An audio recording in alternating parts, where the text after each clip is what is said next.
Kurt, you just got done doing what you love to do best. Crashing helicopters? Well, I wasn't going to say that, but flying. Flying helicopters, yeah. Yeah, yeah, I did. That your pucker factor and sweat factor and everything kind of goes up with the. You know, it's exciting. It's I'm not really an adrenaline junkie per se, so it's not that pleasant for me. But I love flying helicopter. I love flying helicopter scale. Yes. I don't love flying helicopter 3D. You're not a 3D pilot. And there's no shame in that. Yeah. You know, there's no shame. I think you were kind of. Let's get to the Builders Advertised. Yeah, let's just cut it off. Yeah, and go for the 4 out of 5. Builders Advertised 4 out of 5. I've built a lot of these 450 class helicopters, and there's like really easy instructions once in a while. Usually it's a little bit of interpretation, a little bit of translation going on. Yeah. And then there's the, wow, this is just a rough sketch. You essentially have a picture and a couple supporting words. This was on the mid to mid-high level of instructions. They don't tell you a whole lot when you're doing it. Yeah. So had I not, and it was hard for me because I've built so many of these things, I know how all the parts go together, and everything's pretty similar on these Bell Hiller mixing heads. So when I went through it, I knew where everything should be, but I just used the pictures for reference for the most part. You're going to want to watch or read the instructions carefully. Take your time if you've never built one before. Do it exactly as instructions say. Exactly. I saw no errors in the instructions at all. Yeah. Do it exactly as instructions say, and you'll come out just fine when it comes to doing all your mixing and getting your head level and everything, your pitch adjustments. But you know, there was a few times I was like, wait a minute, what are they saying here? So. 4 out of 5. Well, we've said this before. When you start advancing, even into airplanes too, the instructions are going to sometimes get a little more vague because they're going to assume that you've got 1 or 2 kits under your belt, or you've got the modeling skills to understand where they're going. Quite honestly, if you can't build something at this level, you probably shouldn't build it without some guidance. Exactly. Because there's a whole bunch of parts that are going to go wham. They're just going to blow to pieces if you do something wrong for them. I mean, I've set it in that such a poor light, but you're going to mess up something bad if you don't build it that way. So, but as far as Builders Advertised go, the last note on that is everything was cut perfectly, everything fit perfectly. There was nothing that didn't fit. It was a beautifully made and easily constructed kit. Just the instructions a little challenging sometimes. Okay. Finish 5 out of 5. Beautiful. Canopy's gorgeous. Everything's nice. Carbon fibers. Everything's finished and trimmed perfectly. So. Pretty much speaks for itself on that. Yep. Power 5 out of 5. Never heard the RPMs dip once. No matter how hard I was getting into that collective, the RPM. It sounded good in the air. It really did. It sounded smooth. It had a nice hum to it. Had that nice roar for the blades when you. It's not going to leave a whole lot of battery at the end for you. Well, but it's going to give you the power delivery throughout the entire. Don't jump ahead. That's farther down. Yeah. Okay. Go ahead. Okay. Sorry. Ground handling. 5 out of 5.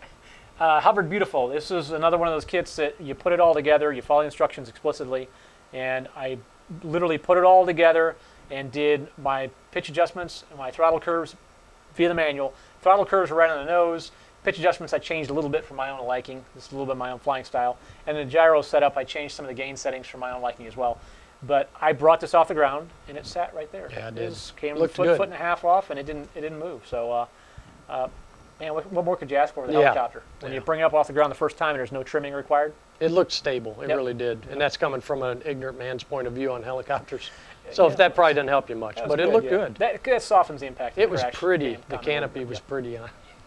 Durability 4.5 out of 5. Well, we can just very quickly say that we gave ourselves a $50 crash today. Yeah. Which on a lot of other models would have been $100 to $150 crash. So with that said, we unfortunately did test the durability of the Mini Titan V2, but you see it right now unrepaired. Yeah, it's not in We pieces. bent things back, and the fly bar was a little bent, so we had to bend it back. But with that said, it's going to be a quick repair to get it back. Duct tape makes a lot of colors, and there's a bunch of it on here. The fact is when these are made for 3D. That's what it's advertised to do. That's what they want you to do with it. Is 3D, more aggressive flying. So you're naturally going to increase the probability of having a crash exponentially. And, well, you'll just have to work on that because that tail slides was keeping you out of XFC contention. That and a few other things. Just a few other things. Okay. Okay, flight is advertised 5 out of 5. Yeah, it was the thing that as an average helicopter pilot that you want predictable flight out of your helicopter. You don't want, and a lot of that comes into the servos you choose, the radio components you choose, the gyro that you choose. You know, the blades if you do stuff Sure. like that. So you can take a great helicopter, set it up poorly, or use cheap components, and it's going to fly like crap. Yeah. Or you can take a helicopter and put really good components and bring it much, much closer into a solid flight experience. We went with recommended products across the board. We didn't do anything above. We didn't do anything below. It's completely with recommended products. Futaba radio system and the GY 520 gyro, and it flew beautifully. It was a beautiful, beautiful flying helicopter. Very enjoyable. Probably the most fun I've ever had. And that's a pretty big statement. Yeah, I've flown sure a lot it of these is. 450s. Yeah. You've Probably flown quite a few of the them. most enjoyable experience I've had in this class has been with the Mini Titan V2. And I think really it's because they've compressed that center of gravity right, as close to the shaft as possible to the tail boom.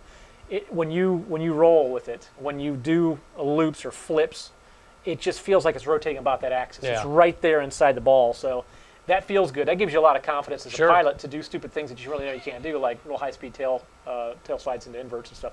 But I've refrained from doing all the those. flight as advertised actually got me in trouble on this because it felt so good. Yeah. So. And that's actually a compliment to the kit. To the kid. It is. Not to me. Not to you. Go ahead. Next, move on. Flight time.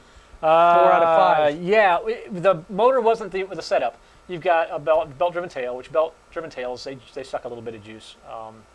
And the motor's powerful, man. It delivers that RPM that you're looking for, maintains that head speed. So you're not going to have a whole lot of battery left. And in fact, I put a Lexus 21 from Electric Tech RC on there, which I always do on my helicopters. To me, it's crazy not to. They're cheap, relatively speaking, and boy, they'll save you a lot of hassle of tanking your battery below voltage. So it didn't even blink, but we brought it in about 7-minute mark, and it was right at the point where it needed to be. So and of course, leave it in normal mode and just kind of lumber around. It's going to last longer on you. Field size, large park or flying field? Very briefly, we need to stress again that we've said before in the past, these don't are not... fly it in a park. No, don't go to a public park and fly this thing. It's not... This class of helicopter has... In fact, it's on record of slicing a girl up pretty bad down in Florida. This is not a park flyer helicopter. Take it to a flying field. If it's at a park, you darn better make sure that there's that you're allowed to fly these, and there's nobody around, there's no cars, and there's no spectators. Just be responsible, because they're a dangerous piece of equipment. They'll take off a fingertip. I mean, everybody knows somebody with a large lot beside them or a field or something. Yeah, go take it out and your buddy's farm field, the local farmer's field. Ask him if you can go out and crash a helicopter. I'm sure they'll let you. Might even watch. They'll probably want to watch. Yeah, definitely. Portability, 4 out of 5. It was right on par with the rest of the class. Really not a whole lot to say. If you've ever been around a 450, there's a lot of stuff that can get bent. Flybar can get bent pretty easy if you throw it around in the car. So it's always nice if you can find a kit or a case for these. Some other manufacturers offer a case. There's some general cases out there, like universal cases.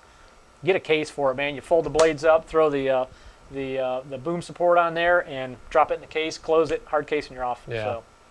Skill level, intermediate. Definitely. This is not a beginner helicopter. You I want to have agree with orientation down. You want to have forward flight down. You're going to best achieve that most cost effectively and with the least amount of personal injury risk with a fixed pitch small helicopter. A coaxial is always nice for orientation indoor. Then go to your fixed pitch outdoor forward flight and then move into CP. Now I went coaxial fixed pitch indoor small straight to one of these. And to me, it was great because I got the stability I needed for the additional things I was doing. I was doing nose-in flying. I was doing forward flight. I was trying some of my basic stunts. But I love the fact that I got so much more stability in hover. It gave me more confidence as a pilot to go from like a fixed pitch of moderate size, the Helimax F-125 FP, that size helicopter, jumping right into one of these. Now, some people are going to say you're crazy. You should go to a collective pitch mini like that.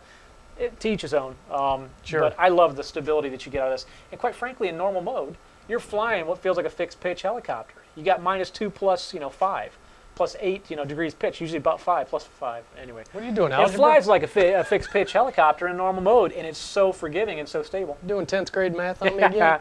That pretty much wraps up our review of the Mini Titan V2. Go to the website at tubefly.com, take a look at the additional details there. And in fact, we did a high-speed build on this one. So that's right. Yeah, this is a new thing for us. I thought it'd be kind of fun. We'll see. So what's your record, the high-speed build speed or the actual 5 the hours high-speed build speed, I built in just a couple of minutes. But then in the actual build, it took about 5 hours. You forgot to put the tail slide switch in. That's funny. Thanks for watching. I'm Kurt with Two Brothers Hobby. And I'm Rob.